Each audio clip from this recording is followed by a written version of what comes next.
தினம்தோறும் விளக்கேற்ற நல்ல எண்ணெய் இதயம் நல்லெண்ணெய்.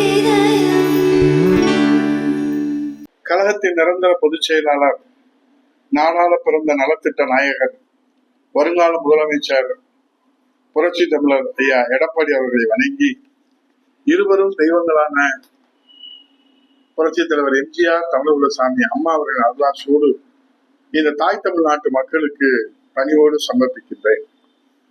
நடைபெற்றுக் கொண்டிருக்கிற விஜய் தலைமையிலான தாவேக ஆட்சியிலே யார்தான் நிம்மதியாக இருக்கிறார்கள்? தாவேக ஆட்சி அமைந்த பிறகு யாருமே நிம்மதியாக இல்லை.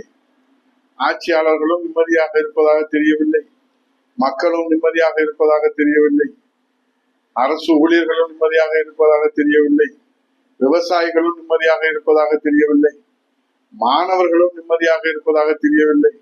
ஏன், அவர்களை ஆட்சி கட்டில் அமர்த்தினார்களே ஜென்சி தலைமுறை, அவர்களுமே நிம்மதியாக இருப்பதாக தெரியவில்லை. ஆட்சி அமைத்த 2 மாதத்திலே ஏன் இந்த ஒப்பாரி என்று யாரும் கேட்கக்கூடாது. எல்லோருமே மனசாட்சி தொட்டு சொல்லுங்கள், இந்த 75 நாட்களிலே ஒருவித பதற்றத்தோடு தான் வாழ வேண்டிய சூழ்நிலை நமக்கு உருவாகி இருக்கிறது. ஒரு நிலையற்ற தன்மை நிலவுகிறது இந்த தாவேக அரசு. இன்னும் எத்தனை மாதங்கள் விஜய் தலைமையிலான தாவேக அரசு நிலைத்திருக்கும் என்று யாராவது உறுதிபட கூற முடியுமா? யாரும் உறுதிபட கூற முடியவில்லை. ஒரு உறுதியற்ற தன்மைதான் தமிழகத்திலே தற்போது நிலவுகிறது. ஏன் இந்த நிலை தொடர்கிறது? Very simple. பெரும்பான்மைக்கு தேவையான 118 சட்டமன்ற உறுப்பினர்களை தான் இதுவரை ஆட்சி அமைப்பதற்கு தீர்ப்பளித்த மக்கள் அந்த கட்சிக்கு பெரும்பான்மை தருவார்கள்.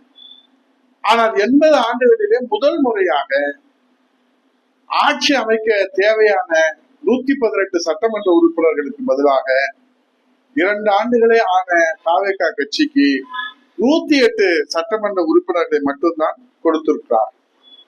இது எல்லோருக்கும் தெரிந்த ஒன்றுதான். தாவேக கட்சி 108 மட்டும் வெற்றி பெற்ற காரணத்தினாலே அது ஆட்சி அமைக்கிற பெரும்பான்மை இல்லை என்பதனாலே 4 முறை பெரும்பான்மைக்காக ஆளுநரிடம் அழைத்தது மட்டுமல்ல,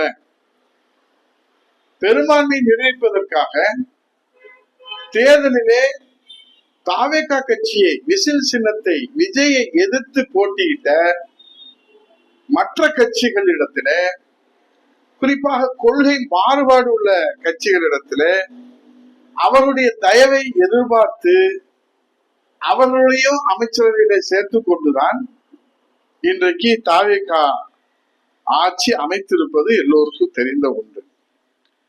ஆகவே இந்த சூழ்நிலையில ஒவ்வொரு நாளும் ஒவ்வொரு கருத்து கூட்டணி கட்சி தலைவர்கள் வெளியிடுகிறார்கள். அப்புறம் கூட்டணி கட்சி தலைவர்களுக்குள்ளே யார் விஜயை தூக்கி பிடிப்பது என்பதிலே போட்டா போட்டி நடைபெறுவது பட்டவர்த்தமாக தெரிகிறது. அதிலே முதலிடத்திலே யார் வருவது என்பதிலே மரியாதைக்குரிய அண்ணன் திருமாவளவன் அவர்களுக்கும் மரியாதைக்குரிய அண்ணன் வைகோ அவர்களுக்குமே கத்தி சண்டை போடாததாக கத்தி சண்டை போட்டுக் கொண்டிருக்கிறார்கள். அதுதான் தமிழ்நாட்டுடைய நிலைமை. இது மக்களுக்கு ஒரு பேர் அதிர்ச்சியை தருகிறது. இதெல்லாம் ஒரு புறத்தில் இருந்தாலும் கூட தேர்தலுக்கு முன்பாக கரூர் பிரச்சார கூட்டத்திலே மாண்புமிகு முதல்வர் விஜய் அவர்களை பார்ப்பதற்காக வந்த 41 பேர்கள் உயிரிழந்த போது துண்ட காணோம் துணிய காணோம் என்று ஓடோடி வந்து அவர் 41 பேர்கள் உயிரிழந்த அந்த துக்கத்திலே, வேதனையிலே, துன்பத்திலே, துயரத்திலே கட்சி வேண்டாம், கட்சி அலுவலகம் வேண்டாம் என்று 71 நாட்கள் வீட்டிலே முடங்கி கிடந்தது ஒரு நிகழ்வு என்று நாம் கடந்து போனாலும் கூட, அவர் துக்கம் தாங்காமல் அவர் வீட்டிலே முடங்கி விட்டார் என்று எடுத்துக்கொண்டாலும் கூட, உயிரிழந்தது ஒருவர் இருவர் அல்ல. ஒருவர் உயிரிழந்தாலே அவருக்கு ஐபிசியில, இந்தியன் பீனல் கோடுல என்ன தண்டனை என்பது இருக்கிறது. 41 பேர்கள் இறந்ததற்கு காரணமானவர் அங்கே இறுதி சடங்கு கூட செய்ய முடியாமல் துண்டக்காரன் துணியக்காரன் என்று கரூரிலிருந்து திருச்சி வந்து, திருச்சியிலிருந்து சென்னை வந்து, சென்னையிலிருந்து வீடுக்கு போற அந்த காட்சி ஜென்சி தலைமுறைகளுக்கு வேண்டுமானால் அது திரைப்பட காட்சியாக இருக்கலாம். ஆனால் ஒட்டுமொத்த தமிழ்நாட்டு மக்களுக்கும் அதிர்ச்சியை ஏற்படுத்துகிற அந்த காட்சி இன்னும் நெஞ்சை விட்டு அகலவில்லை. ஆனால் அதே கரூருக்கு இப்போது விஜய் முதல்வராக சென்று வீரவசனம் பேசுகிறார். ஓடு ஓடு ஓடு ஓடு வர்றாம்பாரு வேட்டைக்காரன் அப்படின்னு சொல்றார். வேட்டைக்காரன் மக்களை வேட்டையாடிய வேட்டைக்காரன் யார்? மக்களை 41 உயிரை பழிவாங்கிய அந்த வேட்டைக்காரன் யார்? அதற்கு தீர்ப்பு தான் இன்றைக்கு உச்ச நீதிமன்றத்தினுடைய தீர்ப்பின் அடிப்படையிலே நீதி அரசர்களுடைய கமிஷன் அமைத்து சிபிஐ வழக்கு தொடுத்து, அந்த சிபிஐ வழக்கு இன்றைக்கு தலைக்கு மேல் கத்தியாக தொங்கிக் கொண்டிருக்கிறது. எப்போது வேண்டுமானாலும் சிபிஐ வழக்கினுடைய தீர்ப்பு வெளிவருகிற போது என்ன அதிர்ச்சி தமிழ்நாட்டு மக்களுக்கு காத்திருக்கிறது என்பது ஆண்டவனுக்கும் நீதி அரசர்களுக்குமே வெளிச்சமாக இருக்கிறது. உண்மைக்கும் சத்தியத்துக்கும் நியாயத்திற்கும் வழக்குக்கும் சட்டத்திற்கும் அடிப்படையாக வைத்து வெளிவர இருக்கிற அந்த வழக்கின் தீர்ப்பு நமக்கு என்ன சொல்ல போகிறது என்பது பொறுத்திருந்துதான் பார்க்க வேண்டும். முதல்வர் விஜய் உள்ளிட்ட இதெல்லாம் ஒரு புறத்துல மக்கள் இன்றைக்கு அசை போட்டுக் கொண்டிருக்கிற அதிர்ச்சியோடு கடந்து சென்று கொண்டிருக்கிற நிலையில முதல்வர் விஜய் உள்ளிட்ட அமைச்சர்கள் அனைவரும், ஆட்சியாளர்கள் அனைவருமே நிர்வாகத்திற்கு புதியவர்களாக இருக்கிறார்கள் என்பது எல்லோருக்கும் தெரிந்த ஒன்று. தெரிந்துதான் அந்த பொறுப்பை வழங்கி இருக்கிறார்கள்.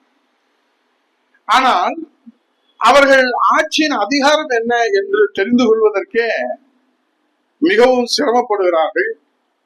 சிலர் என்ன என்று நிர்வாகம் புரியாமல் தெரியாமல் எல்லாம் தெரிந்தது மாதிரி செயல்படுவதால் ஏற்படும் குழப்பத்திற்கு தீர்வு காண முடியாமல் மாவட்டம் தோறும் கோட்டை வரை இருக்கிற உயர் அதிகாரிகள் சிக்கி சின்ன பின்னமாகி அதிர்ச்சியில இருந்து வெளியே வர முடியாமல் தவித்துக் கொண்டிருக்கிறார்கள்.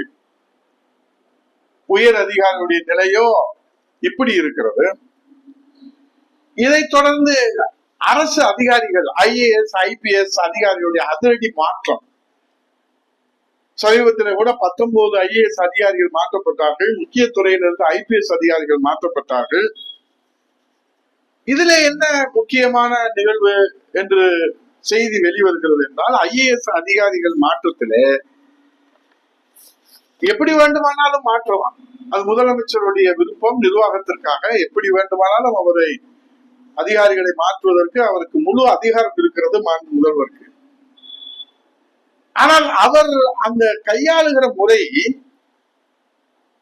ஒரு அறவேக்காட்டுத்தனமான ஒரு நிர்வாக அணுகுமுறையாக விஜய் அவர்கள் கையாளுகிறாரோ.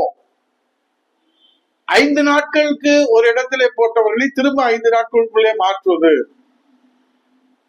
என்பதுதான் இப்போதைய கேள்வியாக இருக்கிறது. அதிலே குறிப்பாக ஒரு கவலை தரக்கூடிய விஷயம், அந்த நியமனத்திலே தமிழக அதிகாரிகள் முற்றிலும் புறக்கணிக்கப்பட்டுள்ளதாக நாம் இதனை முக்கியமாக கவனத்திலே எடுத்துக்கொள்ள வேண்டும். இவையெல்லாம் இன்றைக்கு இந்த தாவேக அரசு முடங்கி கிடப்பதற்கு காரணமாக நாம் அலசி ஆராய்கிற போது,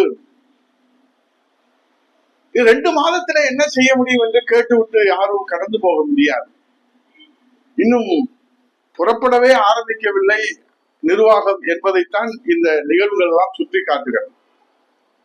இது அரசு என்று நாம் எடுத்துக்கொண்டாலும், அரசு பகுதியில இருப்பதாக எடுத்துக்கொண்டாலும், அதை நிர்வகிக்கிற மாண்புமிகு முதல்வர் விஜய் தலைமையில பொதுச் செயலாளர் புஷி ஆனந்த் ஒரு அணியாகவும், ஆதவ் அர்ஜுனா ஒரு அணியாகவும், நிர்மல் குமார் ஒரு அணியாகவும், ராஜ்மோகன் அவர்கள் ஒரு அணியாகவும், அதிமுகவில் இருந்து அகதிகளாக சென்றவர்களுக்கு தலைமை தாங்கிய செங்கோட்டையன் ஒரு அணியாகவும், அமைச்சர்களுக்குள் அணி அணியாக அதிகார போட்டியை நடத்தி கொண்டிருக்கிற காரணத்தினால அவர்களை மிஞ்சுகிற அளவிலே அரசு உயர் அதிகாரிகள் உங்களுக்கு சளைத்தவர்கள் நாங்கள் அல்ல என்று தலைமை செயலாளர் தலைமையில அணியாகவும், முதல்வருடைய நட்பு வட்டாரத்திலே முதல்வர் விஜயனுடைய ஆலோசகர்கள் அணி என்றும், முதல்வருடைய நலம் விரும்பிகள் அணி என்றும் தனித்தனியாக பிரிந்து கிடக்கிறார்கள். அவர்களுக்குள்ளே ஒரு ஒற்றுமை இல்லை என்கிற நிலையும் வந்திருக்கிறது. அதுவும் இதனால் என்ன வந்துவிட போகிறது என்று நீங்கள் நியாயப்படுத்தக்கூடாது. இதனால் ஒட்டுமொத்தமாக சுகாதாரத்துறை, தொழில்துறை, கல்வித்துறை, நகராட்சி நிர்வாகம், ஊராட்சி நிர்வாகம், பொதுப்பணித்துறை, மின்சாரத்துறை, நெடுஞ்சாலைத்துறை, அத்தனை துறைகளும் முடங்கி போய் கிடக்கிறது. இந்த 2 மாதத்துல எந்த துறையிலும் ஒரு சாலை போடுவதற்கோ, ஒரு குடிநீர் நீர் வழங்குவதற்கோ, ஒரு தூய்மை பணியை செய்வதற்கோ கூட எந்த விதமான டெண்டரும் இதுவரை வெளியிடப்பட்டிருக்கிறதா என்றால் அந்த விவரங்கள் வெளிவரவில்லை. ஆனால் ஆட்சியாளர்கள் அசராமல் அதிரடியாக புது புது ரீல்ஸ்களை வெளியிட்டு பப்ளிசிட்டி மட்டும் தேடிக்கொண்டே இருக்கிறார். பப்ளிசிட்டிக்கு மட்டும் குறைவே இல்லை, பாப்புலாரிட்டிக்கும் குறைவில்லை. ஆனால் தாவேக அரசுடைய ரியல் நிர்வாகம் எந்த அவலத்திலே இருக்கிறது? எப்பா 75 நாள்ல என்னப்பா செய்ய முடியும் என்ற கேள்வியை தாண்டிதான் இதை அரசினுடைய தோல்வியாக மக்களிடத்திலே நாங்கள் சுட்டி காட்டுகிறோம். இதற்கு இடையிலே இடைத்தேர்தல் வருமா வராதா என்று தமிழ்நாட்டு மக்கள் எதிர்பார்த்திருக்கிறார்களோ இல்லையோ, ராஜினாமா செய்துவிட்டு போன அதிமுக சட்டமன்ற உறுப்பினர்கள் தாவேகாவிலே இணைந்ததிலிருந்து தாவேக அமைச்சர்களை நச்சரித்துக் கொண்டு இருக்கிறார்கள். இடைத்தேர்தல் வருமா வராதா என்று அதிமுக சட்டமன்ற உறுப்பினரை ராஜினாமா செய்துவிட்டு தாவேகாவில் ஐக்கியமாக்கி இருக்கிற அதிமுக அகதிகள் அணி இரவு காத்த கிளியாக இடைத்தேர்தல் அறிவிப்பு காத்து கொண்டிருக்கிறது என்கிற செய்தி கூடுதல் செய்தியாக இருக்கிறது. ஆகவே தாவேக அரசின் இந்த நிலையற்ற தன்மை தடுமாறுகிறதா? தாவேக அரசின் நிர்வாகம் இன்னும் எத்தனை நாளைக்குதான் இது நீடிக்கும்? இந்த நிலையற்ற நிர்வாகம் என்பது கேள்வி எழுகிற போது மாண்புமிகு முதல்வர் விஜய் அவர்களுக்கே வெளிச்சம் என்று சொல்லி பொறுத்திருந்து பார்ப்போம். நல்ல செய்தி வரும். நன்றி, வணக்கம்.